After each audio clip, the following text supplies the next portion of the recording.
Hello and welcome to the UJ Lucky Star Cooking Show. UJ What's Cooking? The University of Johannesburg has partnered with Lucky Star, South Africa's most iconic brand, to bring you the best way to cook better, affordable and delicious meals. This show, organized under the UJ Healthy Campus Program banner, aims to enhance all aspects of well-being for students and the UJ campus community at large. Looking to reverse the well-established trend of young adults compromising their health during their academic careers, the initiative is already making a positive impact on the lives and lifestyles of university students around the world. In this series of our UJ Lucky Star Cooking Show with the School of Tourism and Hospitality as well as the Center for Ecological Intelligence, we will have meaningful conversations that leave you inspired. The products we use offer various flavors, from the zesty hot chili and the peri-peri to tangy sweet chili and tomato sauce for a homely, aromatic, delicious meal. This is UJTV. According to the Global Healthy Campus Program, universities shall provide, among others, sustainable food and nutrition catering services and meals that are appropriate for the campus communities. The program also encourages universities to provide nutrition counseling to the campus communities. In today's episode, we have two colleagues from the University Student Affairs Division, Mr. Nxumalo, as well as Ms. Nolwazi, Xulu, who manage the UJ Meal Assistance Program. UJ implemented several comprehensive interventions to prevent and alleviate hunger amongst its students, recognizing the critical impact of food security on academic success and overall well-being. Central to UJ's efforts is the UJ Food Bank project, which provides meal assistance to students in need. This initiative offers well-balanced meal packs containing essential ingredients to support students' health. The project relies on donations of non-perishable food items such as rice, pasta, maize meal, sugar, tinned goods, and soup powder, among other essentials. These contributions are distributed across all 4 campuses to reach the students in need. To streamline the distribution of meal parcels, UJ has introduced a digital app. This platform manages the allocation of free meal parcels to thousands of students. Students can register, order, and track meal parcels collections through an online dashboard or mobile app, ensuring an efficient and dignified process. We all eat, and with food comes meaningful conversations to connect. Food brings people together, shaping cultural norms through shared meals and traditions. Food also plays a significant role in building relationships, strengthening communities, and even impacting individual well-being. So, let's get cooking. So today we have something simple, something easy, something quick also. So today we have, we're gonna basically making a sandwich. So I know everyone is like, oh, a sandwich, like everyone gets used to that. But we're gonna elevate it a little, make it look nice and nutrition basically. So we got some amazing Italian ciabatta bread. Again, you can use any kind of bread. It doesn't need to be specific. Then we're gonna be using our Lucky Star sardines as well. So I would suggest with these, we're gonna mash it up, make it almost like how you would make tuna, like a tuna mayo basically. Yeah, so you're gonna make it like that. And we're gonna use some of our nice amazing herbs. We have some parsley, we have some lemon, and we have some avocados as well that we're gonna be putting inside sandwich, and we can use some lettuce and tomatoes as well to not give it that nice amazing taste to the sandwich and that stuff. And fresh also. Yeah, exactly, give it nice freshness, and also it will fill you for the whole day basically.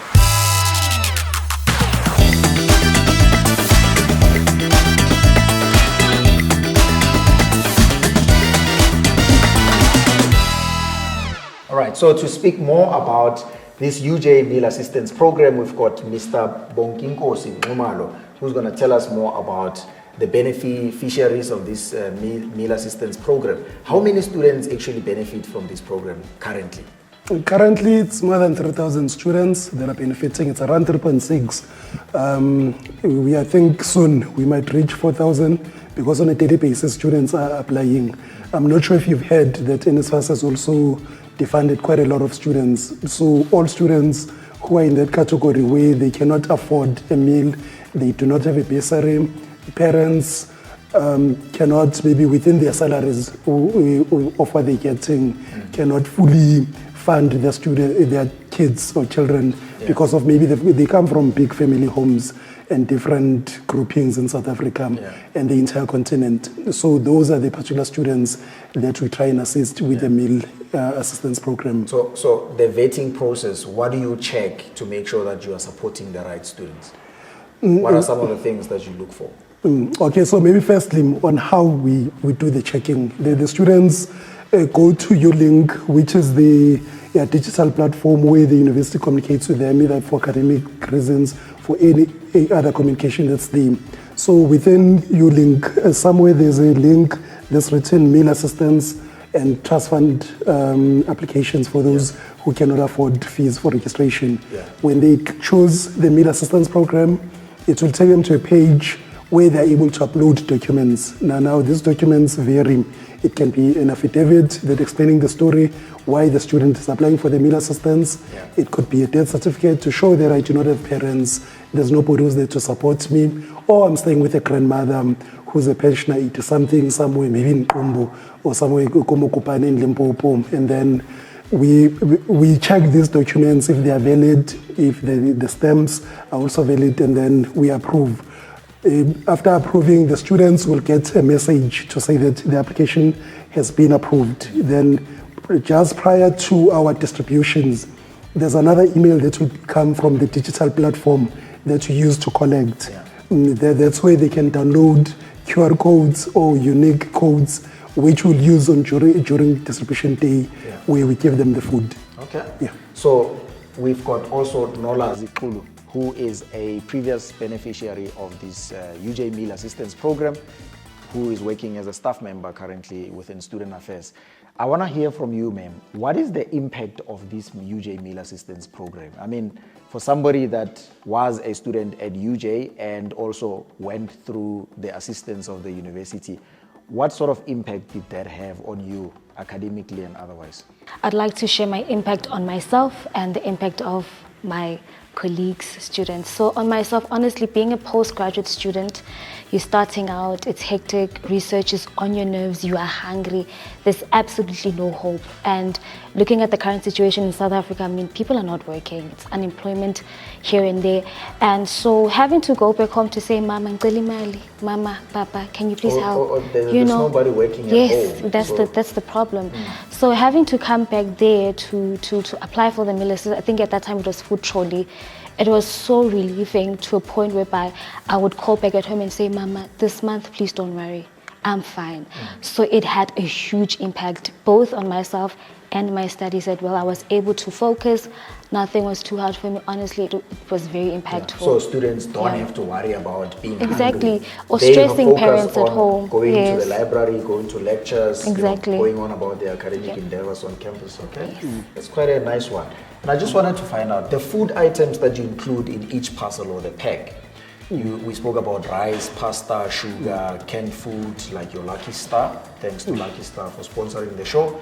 Are they enough to carry through a student throughout the month? Or is it just, we will meet you halfway, you have to get additional supplies from elsewhere? Yeah, well, it's quite an interesting one. And actually today we're doing our distribution before we came to the show. Our pack, I think, is big enough to last a student for about 3 weeks now. So it's been improving over the years, because if I can just give a small background, we started with hot meals. Students used to get breakfast in the morning, then in the evening, not in the evening, during the day, before they go home, they'd come and get a hot meal. Now COVID kicked in. So when COVID kicked in, students were now quarantined in their different types of residences across Johannesburg, Soweto, and so on, and they were not having food. So UJ then thought that how do we solve this problem? Then because of maybe the quarantine laws that were there at that particular time, then the dry pack started. I remember it was a bit of maize meal there, rice there, and so on, and would go and deliver those meals. Then over time, the program then evolved to the grocery packs that we see today. And then companies like Lucky Star have come in, as you've mentioned before, to chip in and support the program into the pool from all the other organizations that are assisting us. So as you said, there's a bit of rice, maize meal, there's breakfast, cereals, Movite, jungle oats. Nolwazi probably would remember better because she ate the stuff. There'd be instant porridge. Then different types of canned food. Lucky Star is quite a popular brand. Students prefer the original fish of Lucky Star. So if it's not there, they'll question, where's the fish? Maybe because then since we're not giving meat, there is the closest for them to be able to. I must say actually that I've been at UJ long enough to know that where the students used to go and queue up for their breakfast and the hot meals later on in the afternoon. I've seen people going there to queue, and I must say that there's a saying that poverty doesn't have a character. No. Or a hungry stomach. You can't tell if that person is hungry simply by judging how they are dressed and whatnot. And there used to be, stereotypical views that if you are dressed well as a student at university, it means you also have money in your pocket or food where you stay. And that was not the case. I've seen the students that were queuing up there. But I must say that improving it from queuing up, the students queuing up, to receiving the meal packs, I think it's a much more dignified way of giving, supporting the students. So we mentioned Lucky Star, and I know there's a number of other companies that are supporting this UJ Meal Assistance Program with the groceries they donate to the university, right? Which are these companies, if you can name a few of those, and just describe the impact of their contributions over the years? Well, the major one would probably be Tiger Brands. Tiger Brands gives us about groceries that are equivalent to 500 students on a monthly basis. And we've had KFC.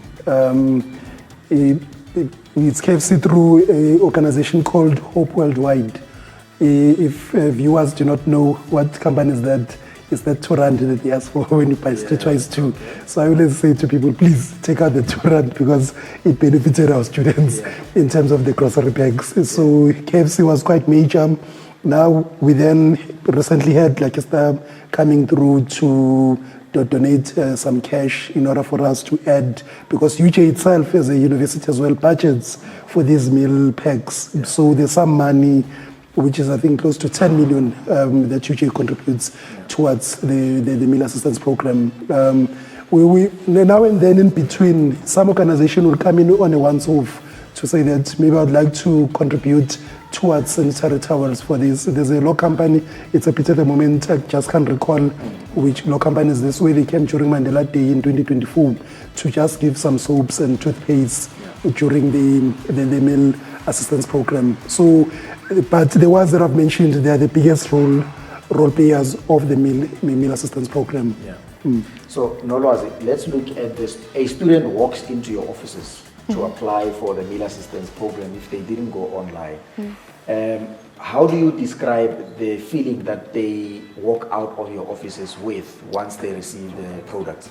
I think there has been moments where we would get very emotional seeing how a student walks in tired, fatigued, hungry, school is a mess also, and seeing them being assisted with the application, then being approved, okay, your documents are fine, checklist is okay, and then walking out with a meal pack and with the assurance that at least after 3 weeks I'll be able to get my food.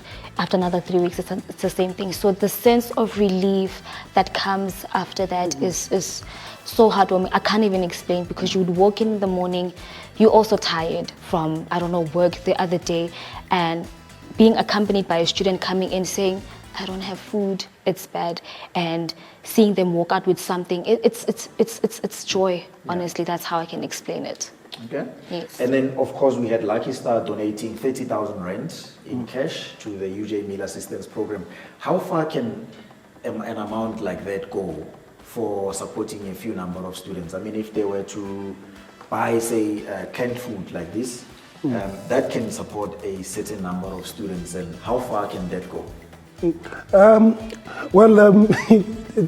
I don't want to sound like a politician, because we have to appreciate either it's 1 million or it's 30,000 or somebody coming in to put in R1, because every cent counts for the meal assistance program. And I think coming from what Nolwazi says, I have to personally, with my other colleagues across the campuses, have to listen to the stories at times when students are asking for food. So it means that one can of Lucky Star, it goes a long way, because one of my line managers used to say that you cannot postpone hunger.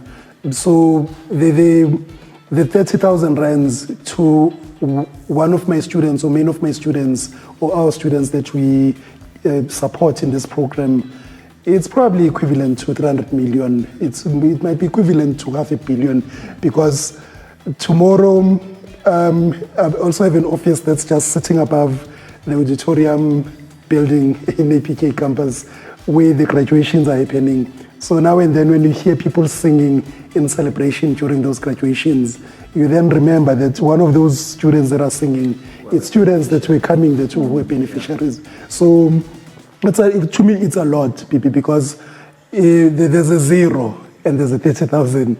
And it covers as many, because it's a collection of donors that have came in, and we are able to to distribute to more than 3,000 students, which is quite a big number. And UJ, I can safely say that we've got the biggest number of students that we support, because I do sit in a forum where what do you call somebody who gets a donor, who's donated to, but where I'm a recipient as a university from, for example, Tiger Brand. So they come and check that how's the program doing. So we also submit numbers. Some universities will say, no, we're doing 80 students. Some universities will say we're doing 300 students. And I come in always and say 3,000 plus. So UJ is leading. Yeah, so UJ is leading in that. And obviously, if we had to have more of certain things, it becomes nicer, because yes, we've got starch. Students will finish tin stuffs faster than maybe other things, because they enjoy them as well, and they've brought dignity into their lives and so on. So me trying to measure on how much it can go, to me, it is the value. Every rand counts, basically. Yes, of course. I wanted to ask you, I see obviously you're talking about we can support as many students as possible. If we had to improve the meal assistance program at UJ, what are some of the things that you think students need as essentials to complete what we currently give them? If we had to add some more stuff, what would be some of the things? It would be more of your vegetables, a bit of more tin stuff, because if you look at my tin stuff, it's more of baked beans most of the time. That's what I get more. But the meaty side of what's inside the cans, in previous years, you find that organizations, we're only focusing on one specific brand. So if you go to an XY company, you find that it's only what beans, and there's nothing else. But lately I've seen that companies like Stam, they no longer only have fish. There's other things. There's corned meat, there's tuna, and students would love corned meat, trust me. They would really, if I was a student, I would look forward in having some corned meat, because they've got creative ways of doing menus where it will smell as if actually there's a steak that's being fried. Well, that's the reason why we have this show right here on UJTV together with Lucky Star and working with the UJ School of Hospitality, Tourism and Hospitality. These episodes, the 20 of them, each one has got a unique and different recipe that we use. Our guests are going to prepare a meal today, and those recipes will be put into a small booklet that all the students at UJ who watch the show can then cook these products and some of the products you offer them in the meal packs in the most creative way. So you can cook pilchards in different ways, in 20 different ways. So on the show, we've had different guests.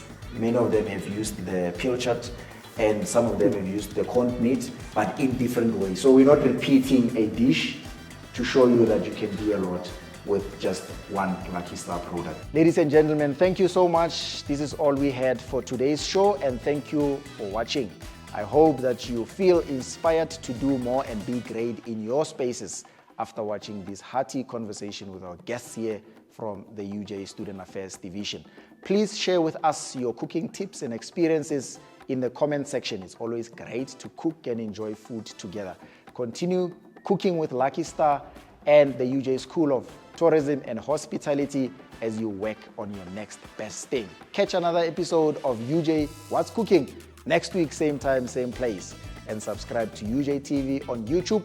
Follow us on all social media platforms at UJ Sport, at Lucky Star, at STH and CEI for sport updates, recipes, and inspiring daily